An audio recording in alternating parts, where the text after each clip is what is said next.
Hi, it's Dwyer, gamblersadvisory.com, dwyervip.com, both free sites. Today is December the 4th, 2017. But first remember, the opinion you should follow should be your own. Just consider this video to be a second opinion from a complete stranger online. You know, this Miguel Cotto, Sadam Ali fight, I enjoyed it quite a bit. Right, first, let me congratulate the judges. I didn't make a pre-fight video on this fight. I didn't bet on this fight.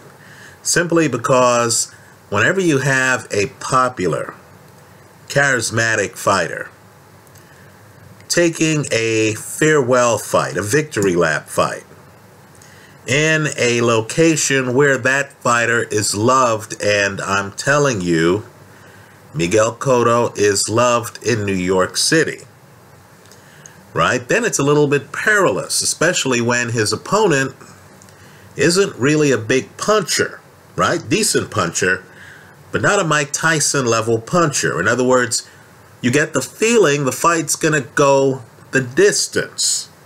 You get the feeling that Sadam Ali is gonna have to box the socks off Miguel Cotto, and the judges are gonna have to be bold enough to ruin the farewell party by actually giving the fight to the challenger. And that's exactly what happened. Ali wins this fight. He does it in a way that is noteworthy. You really want to take notes on this fight. I encourage everyone to watch the video of the fight. Now understand, Ali was a very tough opponent. He's only lost once. That was by stoppage to Jessie Vargas, right? A former champion. Now, if you look at the film of that fight, you'll notice that Vargas hurts Ali more than once with looping right hands, right? Vargas is a guy who throws a right hand that's hard to track, right? He kind of loops it a little bit. It's his version of a straight right hand. Ali couldn't figure out the angle on the punch. Gets hurt several times by it. Gets dropped twice by it. Right? What made this fight intriguing is the fact that Cotto really can't throw that kind of right hand. Right? Ironically, he does hurt Sadam Ali in the fight with the right hand, but Cotto is really a left hooker. That's his bread and butter. That's his A-plus punch. A left hook, not a right hand up top.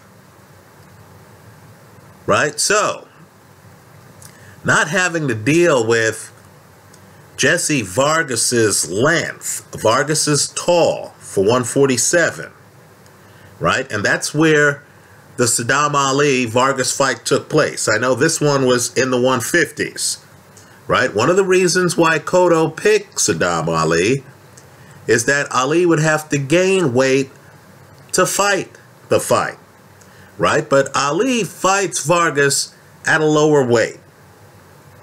Now, we don't know the backstory. It could be that Ali was draining himself to make 147 pounds and that he's stronger and more together at 154.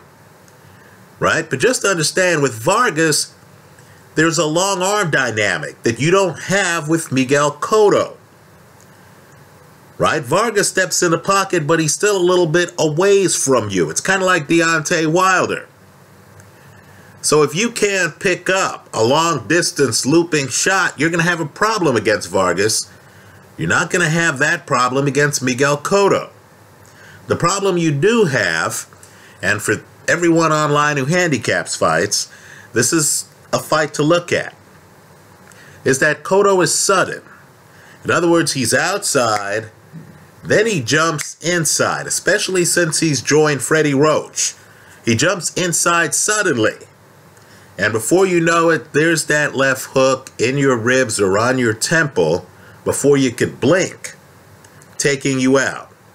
Now here, it's excellent because Sadam Ali teaches all of us how to deal with a sudden fighter. Understand, Ali has great legs. Ali has a great amateur pedigree. Right? Ali's a thinking man's fighter. So, you'll notice that Ali doesn't get trapped up against the ropes that often. This is that Juan Manuel Marquez type fighter who understands spacing. He's fighting Miguel Cotto. He knows that he needs to jump backwards on his back foot when Cotto tries to be sudden and jumps into the pocket. So Ali, thinking it through, always has room behind him most of the fight.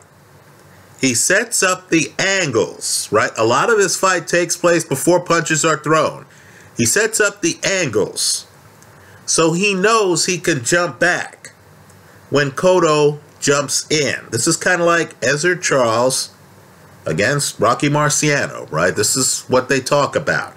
The first fight, where Ezzard Charles goes the distance against Rocky Marciano, right? Pundits ringside said, gee, Charles always had room to back up. That's not happenstance. What Sadam Ali is doing in this fight isn't coincidence. Now, this is a seasoned fighter who only has one loss, who after an extensive amateur background and after a long pro career, Sadam Ali's 29, right? This isn't a 22-year-old. After a long pro career with a good corner, I believe I saw guys from Danny Jacobs' corner and Sadam Ali's corner, right? Sadam Ali knew that he didn't want to be a victim of Miguel Cotto's up on the ropes getting hammered.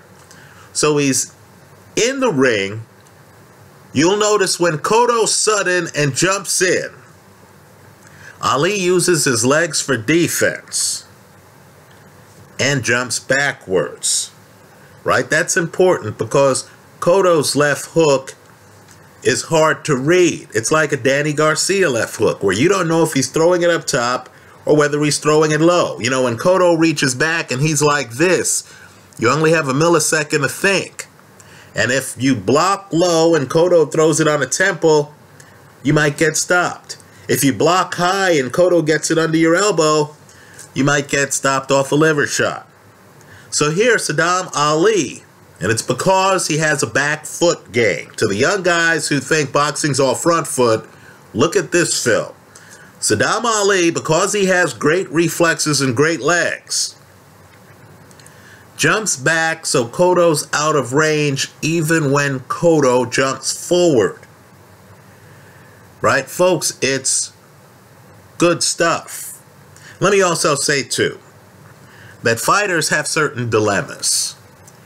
Right? This is something that a fighter has to work through as he goes through the sport. I'm just going to name some of them, then I'll name Sadam Ali's dilemma in this fight. One that he solves. Right?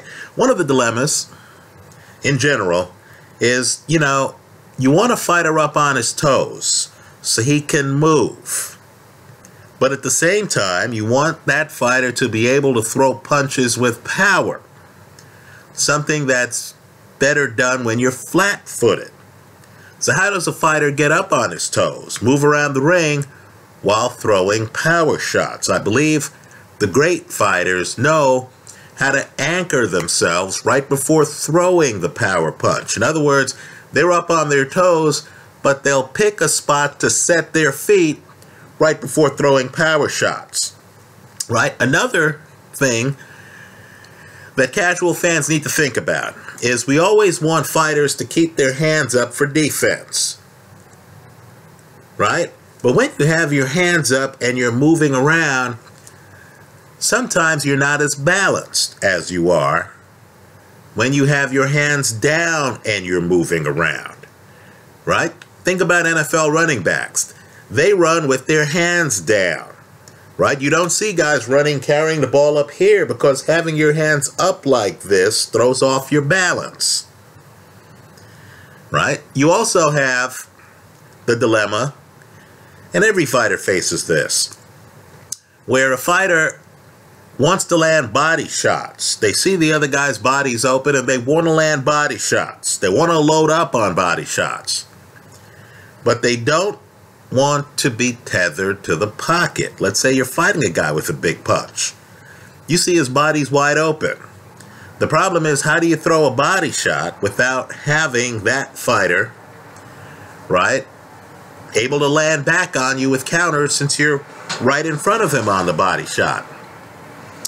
Well, let me say, in this fight, you have a unique problem here.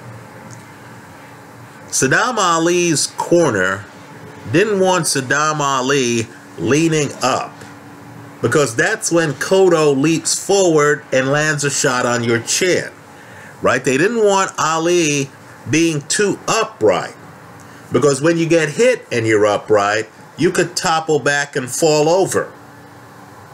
So the corner is talking to Sadam Ali about getting low, right? Here's the dilemma.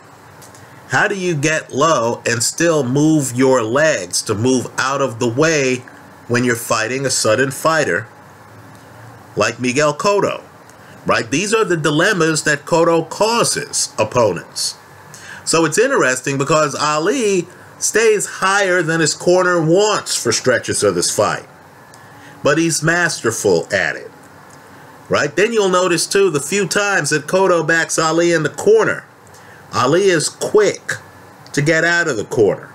He knows how to get low when Cotto gets him in the corner. In other words, Ali doesn't lean back in the corner where he could get caught and stuff like that. He's not leaning back.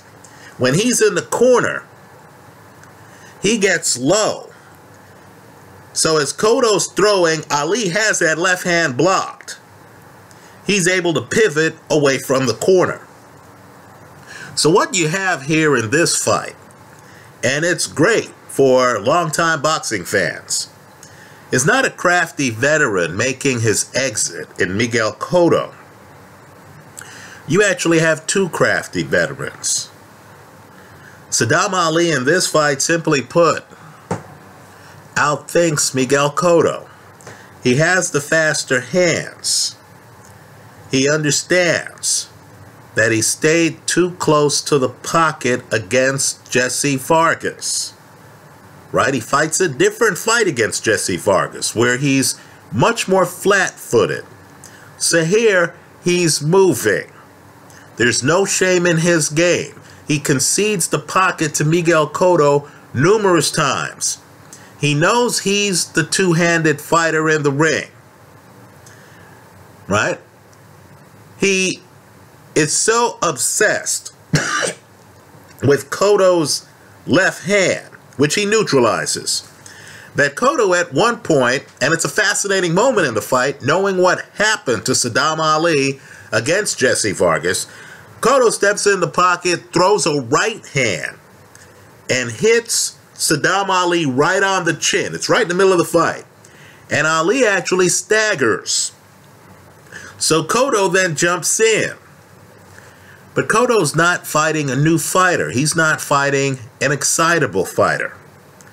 He's fighting a veteran, crafty 29-year-old.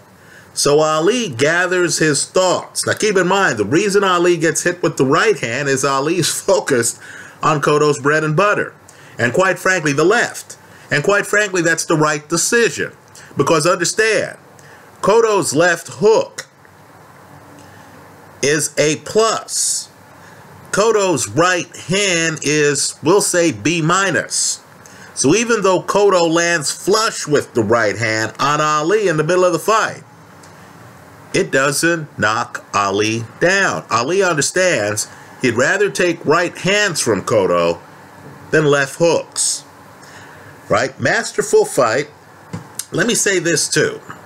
I thought this fight might be like Cotto's fight against Austin Trout, where there were a lot of jabs thrown and stuff like that. But Ali is actually more skillful than that.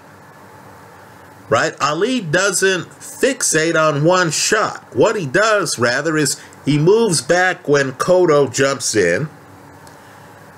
Right? Then as Cotto is trying to figure things out, Sadam Ali is throwing left hooks. He hits Cotto hard at least 3 or 4 times in this fight where Cotto's legs look uneasy. In other words, Sadam Ali is picking his spots. And after Cotto has thrown that left hand or is out of position to throw that left hand, Sadam Ali is coming in with left hooks of his own. In other words, I went into this fight saying, gee, how is Sadam Ali going to dodge Miguel Cotto's left hook enough over 12 rounds to not just go the distance, but to convince the judges that he's won the fight? Then as I was watching the fight, I realized Cotto's just one of 2 guys throwing left hooks in this fight. Right? One time, Sadam Ali hits Cotto on the top of the head. Right? And I'm just telling you that Cotto, who's a good bluffer. In other words, Cotto, gets hit hard, and Cotto's face looks the same. In other words, you can't tell Cotto's hurt looking at his face. But then you notice his lower body's going like this. So, it's like, bam! Cotto's like, had Ali stepped forward at that moment, this might have been a stoppage. So let's just say 154 has an interesting player right now in Sadam Ali. Right? I believe this is a different fighter than the fighter who lost to Jessie Vargas. I'd love to see a rematch of those two. I'm guessing if we see a rematch of those two, Sadam Ali is going to have more of a game plan for dealing with Jessie Vargas's long right hand. Right? Just understand, though, that this fight isn't about Miguel Cotto being old and having one fight too many. No, this is about Miguel Cotto picking the wrong opponent. Cotto actually looked good. Cotto looks like if he wanted paychecks, he could fight for several more years. Right? But not against this opponent. Sadam Ali has too good spacing, too much of a back foot game. His timing is too good for a one-armed fighter as good as he is, like Miguel Cotto. Right? Fight might have been different if Cotto had more of a right hand.